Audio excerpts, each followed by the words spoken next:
விழுமிய வீரம் பெற்ற வன்னிய இனத்துக்கென்று தனிச்சிறப்பு கொண்ட வரலாறு மட்டுமல்ல, ஒரு புராணமே கூட உண்டு. வேறெந்த இனத்துக்கும் இல்லாத சிறப்பாக வன்னிய குலத்தின் தோற்றம் பற்றி அக்கினி புராணம் ஒரு பிரிவான வன்னிய புராணம் விளக்கம் சொல்கிறது. புராண காலத்தில் அசுர பெண்ணான அஜமுகி துர்வாச முனிவரோடு கலந்து வாதாவி என்ற மகனை பெற்றாள். கடுமையான தவமிருந்து சிவபெருமானிடம் அளப்பரிய பல வரங்களை பெற்றுக்கொண்ட வாதாவி அந்த ஆணவத்தால் தேவ முனிவர்களை வாட்டி வதைக்க தொடங்கினான்.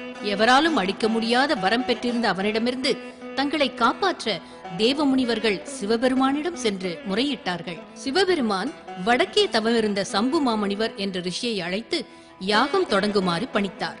அவ்விதமே சம்பு மகரிஷியும் வன்னிமரக் கிளைகளை கொண்டு தீமூட்டி யாகத்தை தொடங்கினார். சிவபெருமான் தன் நெற்றிக் கண்ணிலிருந்து வடிந்த நீரை ஆகுதி நீராய் தர அவ்வேள்வி தீயிலிருந்து குதிரையோடு ஒரு மாவீரன் தோன்றினான்.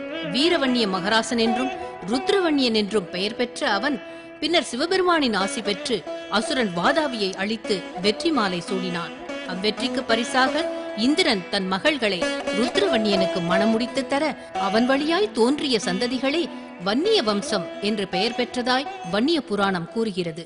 ருத்ரவன்னியனுக்கு தமிழகத்தில் பல இடங்களில் கோவில் கட்டப்பட்டிருப்பதோடு இன்றளவும் வன்னியர் தோற்றமும் வாதாவி சம்ஹாரமும் திருவிழாவாக கொண்டாடப்பட்டும் நாடகமாக நடத்தப்பட்டும் வருகிறது.